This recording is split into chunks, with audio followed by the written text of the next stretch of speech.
Bihari Jaya Radha Madhava Kunja Bihari Jaya Gopi Jana Vallabha Girivaradhari Jaya Gopi Jana Vallabha Girivaradhari Jaya Gopi Jana Vallabha Girivaradhari Jaya Gopi Jana Vallabha Girivaradhari Yashodanandana Brajjana Ranjana Yashodanandana Brajjana Ranjana Yashodanandana Brajjana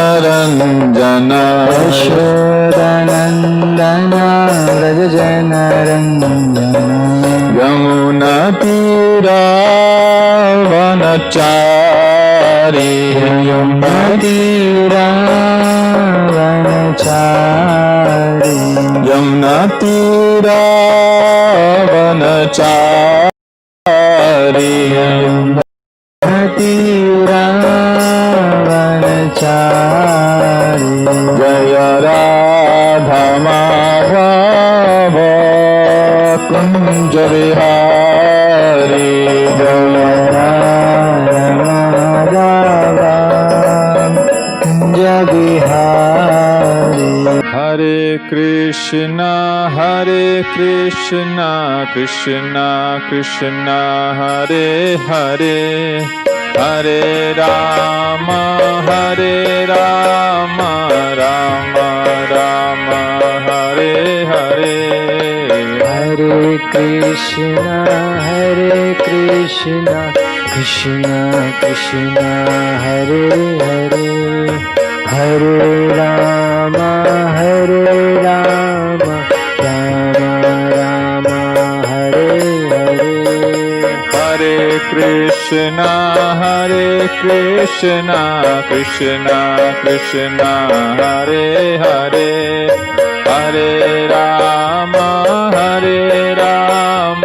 Rama Rama Hare Hare Hare Krishna Krishna Krishna Hare Hare Hare Rama Rama Rama Hare Hare Hare Krishna Krishna Hare Hare Hare Rama Rama Rama Hare Hare Hare Krishna Krishna Hare Hare Hare Rama Rama Hare Hare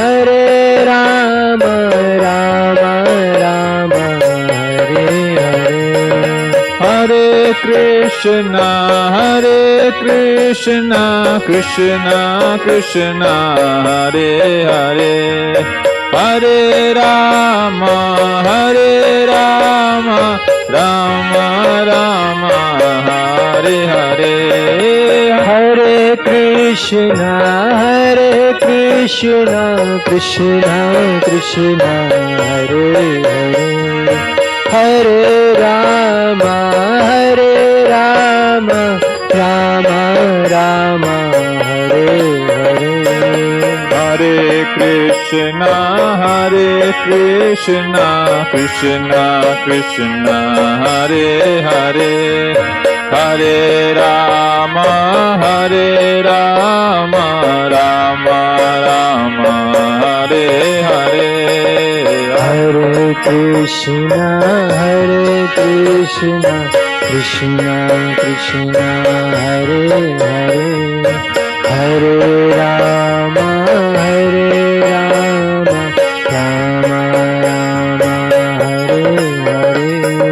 Hare Hare Krishna, Krishna Krishna, Hare Hare, Hare Rama, Rama Rama, Hare Hare. Hare Krishna, Krishna Krishna, Hare Hare, Hare Rama, Rama Rama, Hare Hare.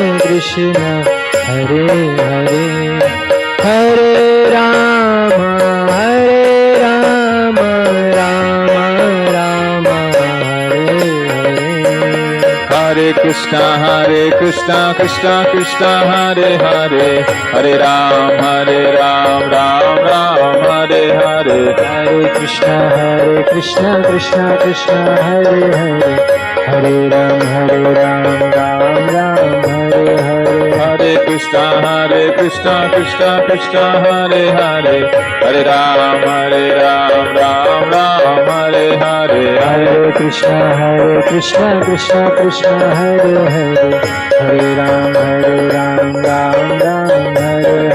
Hare Krishna, Krishna Krishna, Hare Hare, Hare Ram, Ram Hare Hare. Hare Krishna, Krishna Krishna, Hare Hare, Hare Ram, Ram Hare Hare. Hare Krishna, Krishna Krishna, Hare Hare, Hare Ram, Ram Hare Hare. Hare Krishna, Krishna Krishna, Hare Hare, Hare Ram, Ram Hare Hare. Hare Krishna, Krishna Krishna, Hare Hare, Hare Ram, Ram Hare Hare. Hare Krishna, Krishna Krishna, Hare Hare, Hare Rama, Rama Rama, Hare Hare. Hare Krishna, Krishna Krishna, Hare Hare, Hare Rama, Rama Rama, Hare Hare. Jaya Radha Krishna Chandra, Radha Krishna Chandra Radhe. Jaya Radha Krishna Chandra, Radha Krishna Chandra Radhe. Jaya Krishna Balaram, Jaya Krishna Balaram, Krishna Balaram, Jaya Krishna Balaram. Jaya Krishna Balaram, Jaya Krishna Balaram, Krishna Balaram, Jaya Krishna Balaram. Jaya Gauranitai, Jaya Gauranitai, Gauranitai, Jaya Gauranitai. Jaya Gauranitai, Jaya Gauranitai, Gauranitai, Jaya Gauranitai. Jaya Jaya Prabhupada, Prabhupada, Jaya Jaya Prabhupada.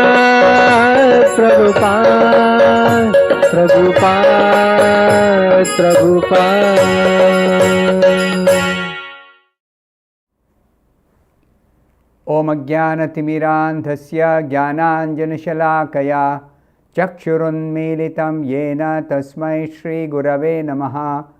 नमः ॐ विष्णुपादाय कृष्णप्रेष्ठाय भूतले श्रीमते भक्तिवेदान्त स्वामिन्निति नामिने। नमस्ते सारस्वते देवे गौरवाणी प्रचारिणे निर्विशेष शून्यवादी पाश्चात्यदेशतारिणे। जय श्री कृष्ण चैतन्य प्रभु नित्यानंद श्री अद्वैत गदाधर श्रीवासादि गौरभक्तवृंद। हरे Krishna Krishna Krishna Hare Hare Hare Rama, Rama Rama, Hare Hare. In the 12th chapter of the Bhagavad Gita, Lord Krishna describes devotional service, Bhakti Yoga. Towards the end of the chapter, Lord Krishna describes some of the qualities of the devotees which makes them very dear to Krishna. There are exactly 8 verses, the last 8 verses of the 12th chapter, beginning with the 13th verse. Lord Krishna says, Adveshta sarva bhutanam maitra karuna evacha nirmamo nirahankaraha samadukha sukha kshami. And the immediate next verse, the 14th verse of this 12th chapter, Santushta satatam yogi yatatma dridanischayah Mayarpita mano buddhir yomad bhakta same priyaha. The meaning of these 2 verses is, one who is not envious, but who is a kind friend to all living entities, who does not think himself a proprietor, who is free from false ego, who is equal both in happiness and distress, who is always satisfied, and who is engaged in devotional service with determination, whose mind and intelligence are in agreement with me, he is very dear to me. So Lord Krishna is describing some of the characteristics of the pure devotee. Now such a set of qualities can be seen in the personality of the pure devotees described in the Srimad-Bhagavatam.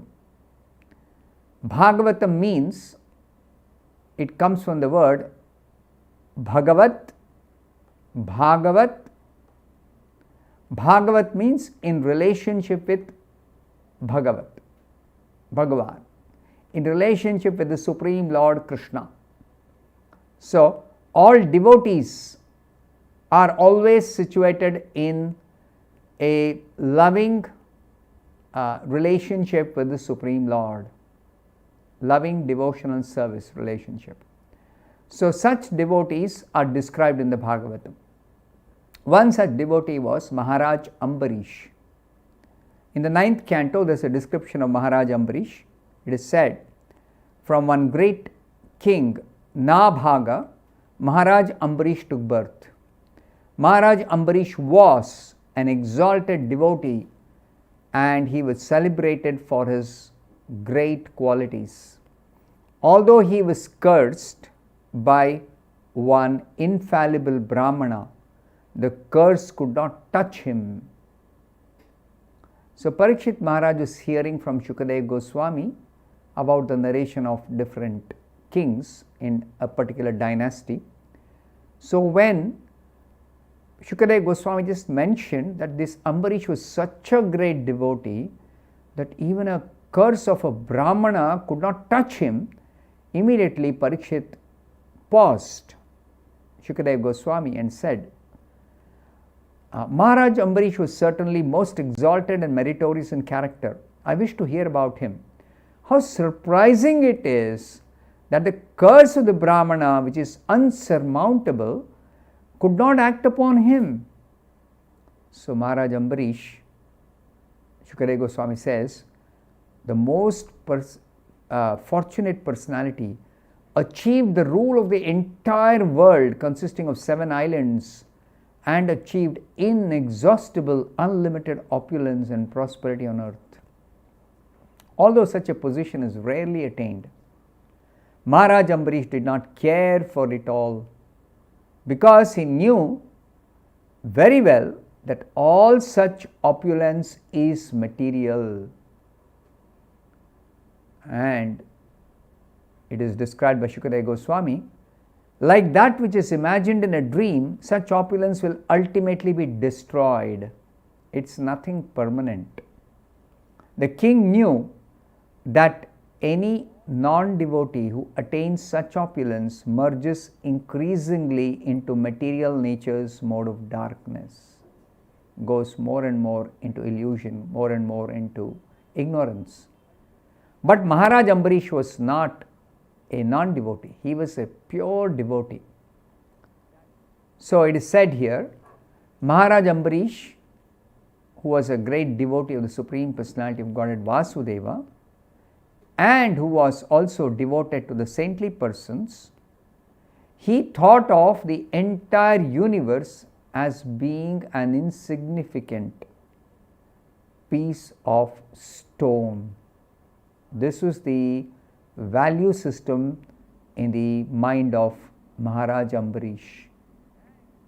It is natural for ordinary people to become very, very proud of such an achievement. I am the emperor of the whole world and I have so much opulence and so much power. But Maharaja Ambarish was not at all enamored by any of these. How was it possible? So, Shukadeva Goswami says, Maharaja Ambarish always engaged his mind in meditating upon the lotus feet of Krishna. His words in describing the glories of the Lord, his hands in cleansing the Lord's temple, his ears in hearing the words spoken by Krishna, his eyes he engaged in seeing the deity of Krishna, Krishna's temples, Krishna's places of pastimes like Vrindavan, Mathura. He engaged his sense of touch in touching the bodies of the Lord's devotees. He engaged his sense of smell in smelling the fragrance of tulsi offered to the Lord. He engaged his tongue in tasting the Lord's prasadam. He engaged his legs in walking to the holy places and temples of the Supreme Lord.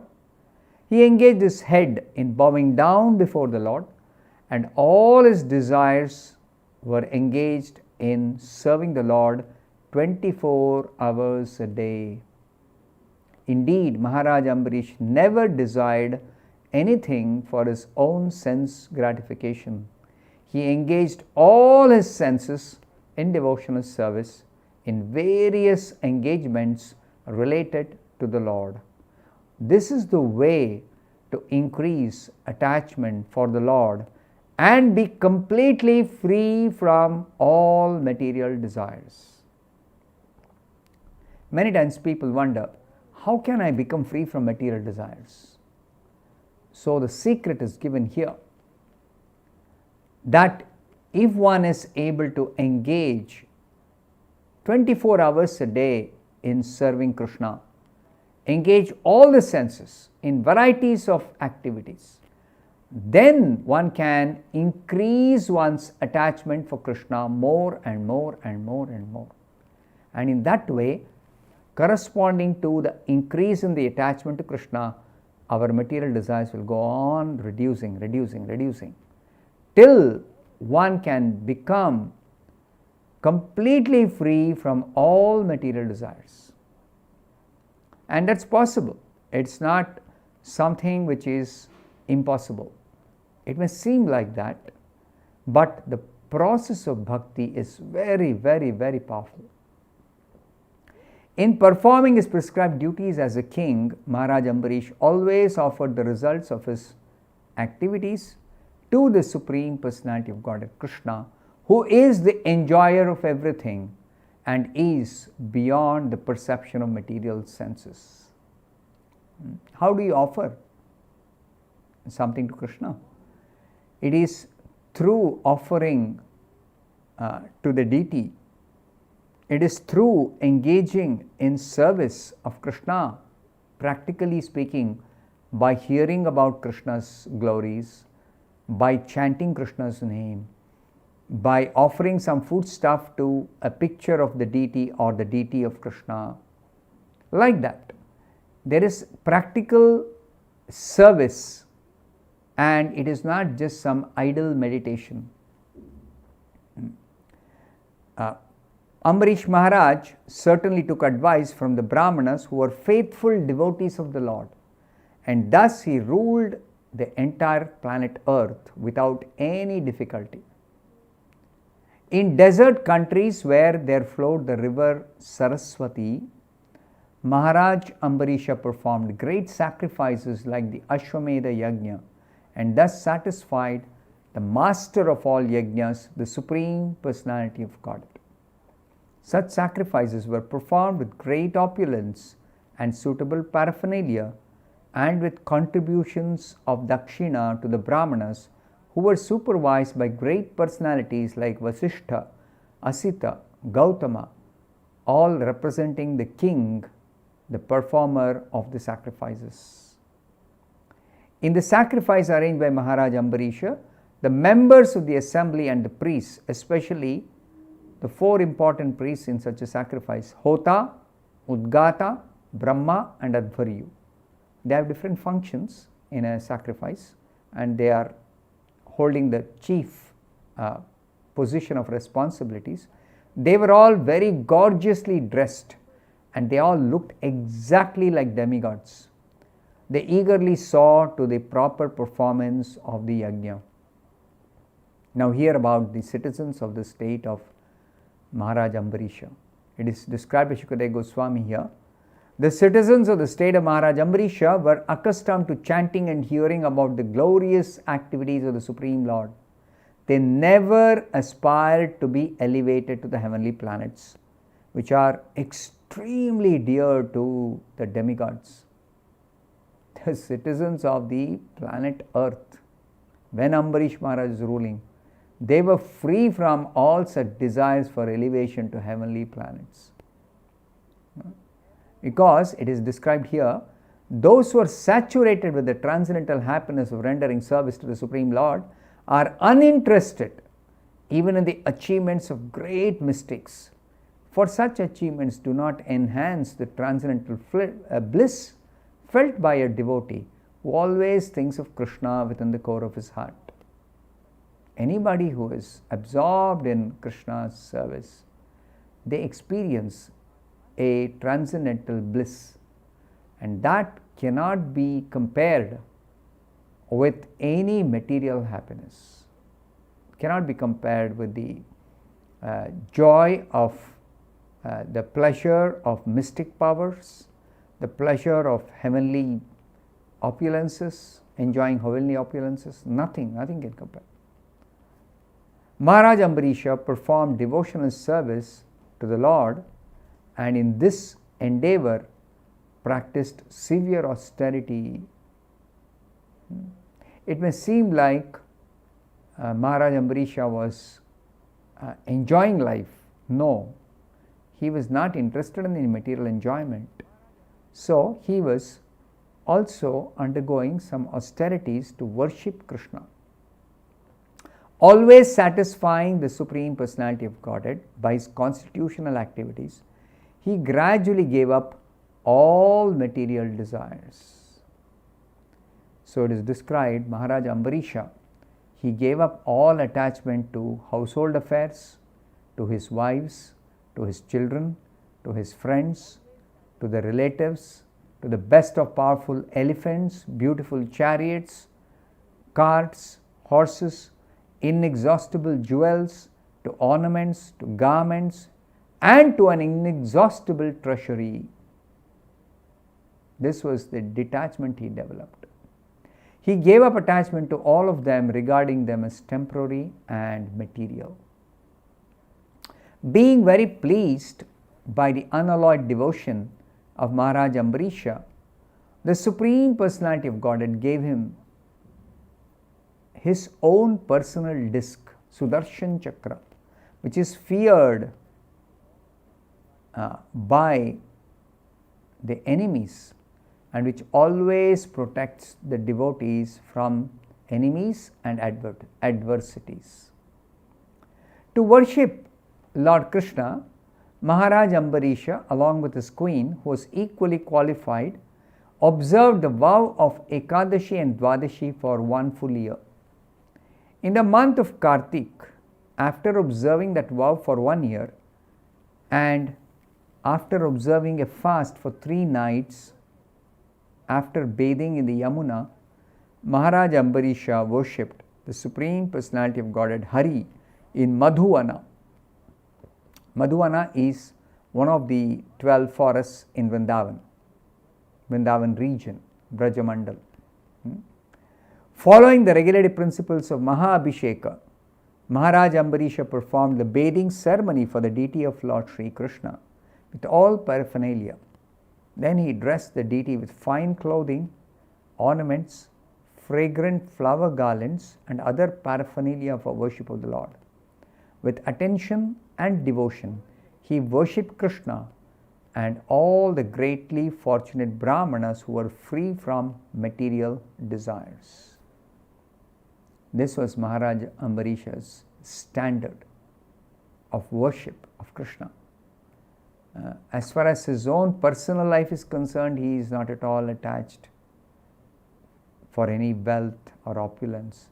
But when it comes to worshipping the Lord, he will utilize whatever opulences are there in the kingdom, everything he will utilize for nicely, gorgeously worshipping the Supreme Lord.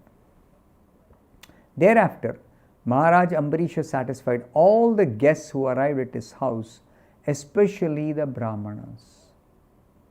Now listen to this. He gave in charity 60 crores of cows. 60 crores of cows. Now these cows, their horns were covered with gold plate. The hooves of the cows were covered with silver plate. All the cows were well decorated with garments and had full milk bags. They were mild-natured, they were young, they were beautiful, and were accompanied by their calves. After giving these cows, the king first sumptuously fed all the Brahmanas, and when they were fully satisfied, he was about to observe the end of Ekadashi with their permission by breaking the fast.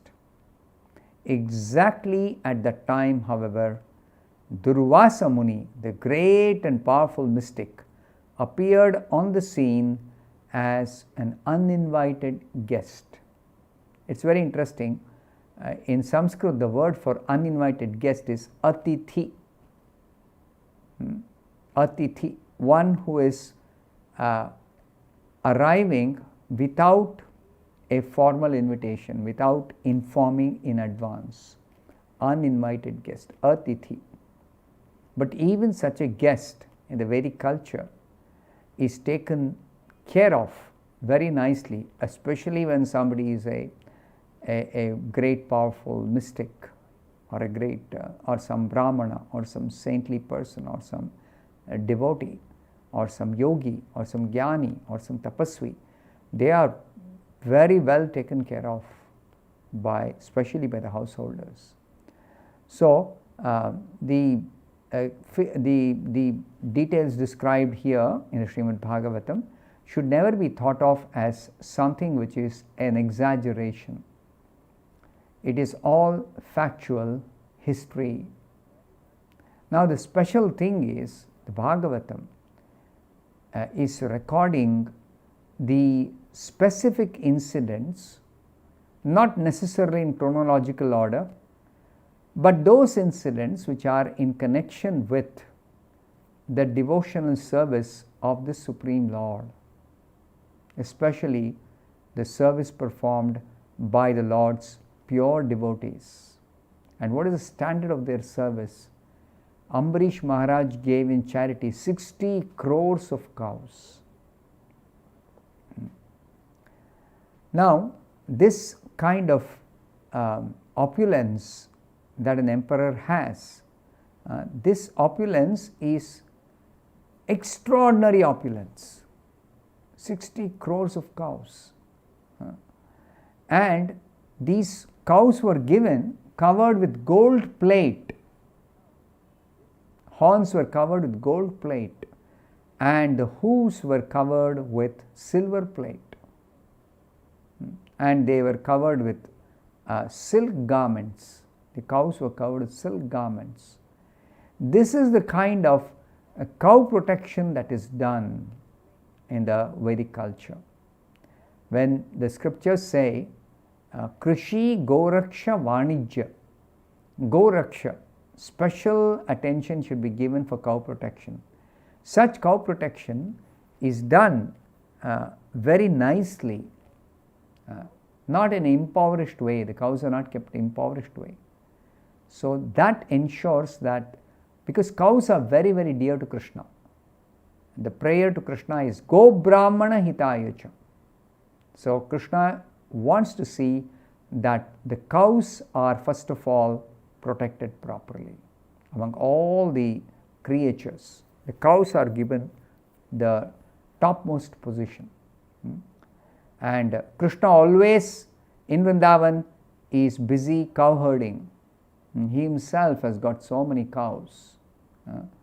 So cows have to be protected, cows have to be nicely cared for, cows have to be nicely taken care of, and that's very evident in the descriptions of these great devotees in the Srimad-Bhagavatam. Now I will take some questions. Here is a question. What should be our mood while reading Srimad-Bhagavatam and Chaitanya Charitamrita? These are two important scriptures. After Bhagavad Gita, the next important scripture one should study or read is Srimad-Bhagavatam, and after that Sri Chaitanya Charitamrita. The mood while reading should be that these books are recorded speech of Srila Prabhupada. So we have to hear Prabhupada speaking on Bhagavatam, on Chaitanya Charitamrita. That should be the mood.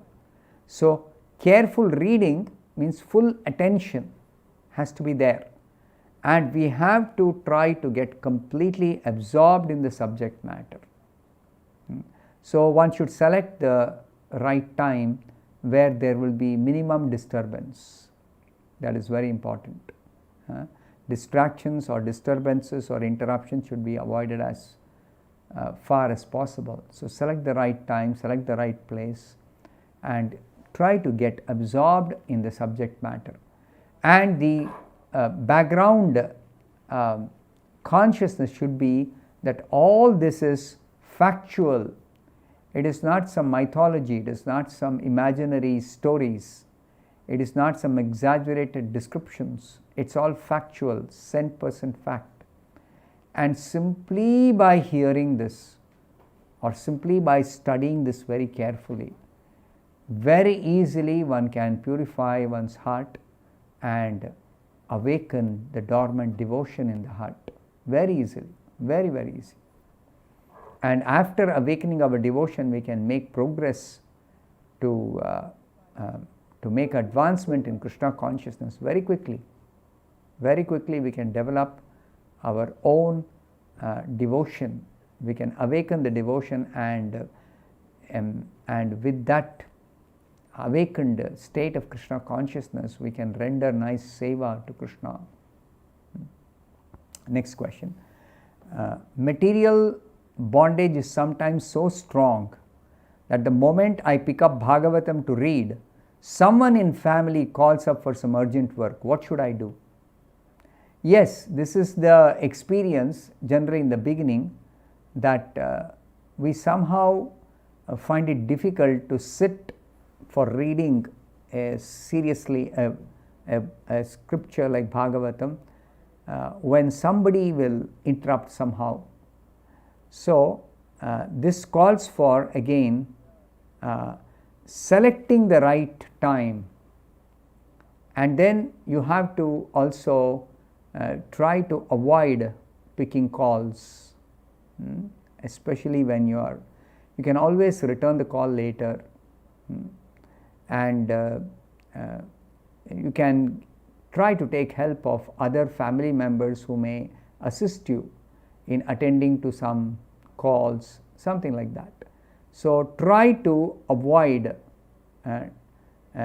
the time when there are some duties or some expected calls. Those times should be avoided, and select the time when you can completely focus without any interruption. So you have to organize and select the right time, and it calls for becoming very serious about arranging your schedule throughout the day in such a way that without neglecting your material duties, you are able to practice Krishna consciousness very nicely. Above all, if you pray to Krishna that somehow I want to read Bhagavatam without any interruption, kindly guide me, kindly help me, kindly bless me, then definitely Krishna will bless you. No doubt about it, absolutely no doubt. The next question, Ajamila was a good and perfectly trained Brahmana, yet he fell down. What is the difference between him and a pure devotee? Does a pure devotee ever fall down? Good question. Ajamila was a perfectly trained Brahmana, but he had not come to the stage of pure devotion. A Brahmana, a progressive Brahmana, when he becomes fully purified, he becomes a pure devotee. That is what the Bhagavatam explains. So, a nicely trained Brahmana is situated in Sattva Guna, whereas a pure devotee is situated in Shuddha Sattva, in the transcendental platform, spiritual platform. So, the difference is a pure devotee never falls down, is never allured by any material distractions, is never affected by Maya, even while in the material world. Whereas, generally a Brahmana in Sattva-guna is able to avoid distractions by Maya, but sometimes the distraction can be something which even a Brahmana can get carried away, like it happened to Ajamila. So, a pure devotee never falls down, a Brahmana may fall down. Whereas somebody who is not on the Brahmanical platform, not in Sattva-guna, Rajoguna and Tamoguna, they are almost completely always absorbed in sinful activities. Especially those in Tamoguna are fully absorbed in sinful activities. Due to ignorance, they are not even aware what they are doing is sinful. And those in Rajoguna are allured by sinful ways of trying to enjoy life. So, it is not a safe position, the Brahmanical stage.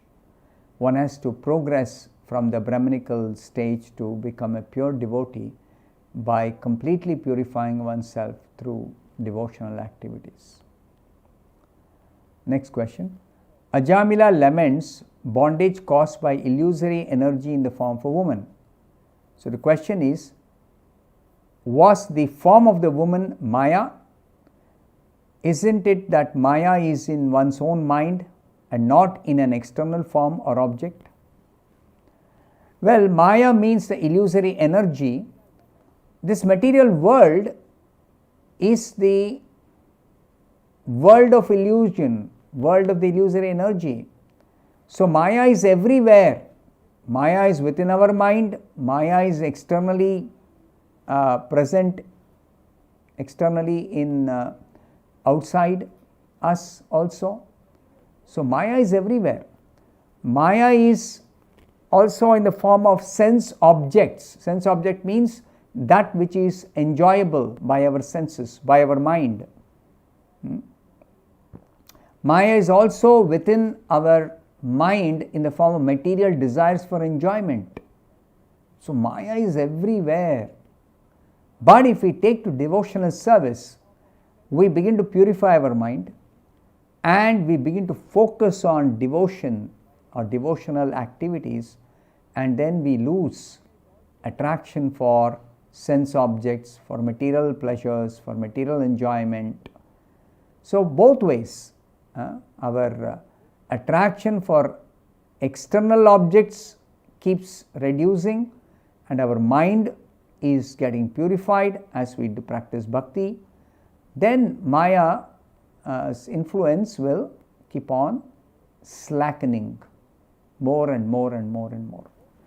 Then we can completely give up this Maya. Thank you very much. Hare Krishna.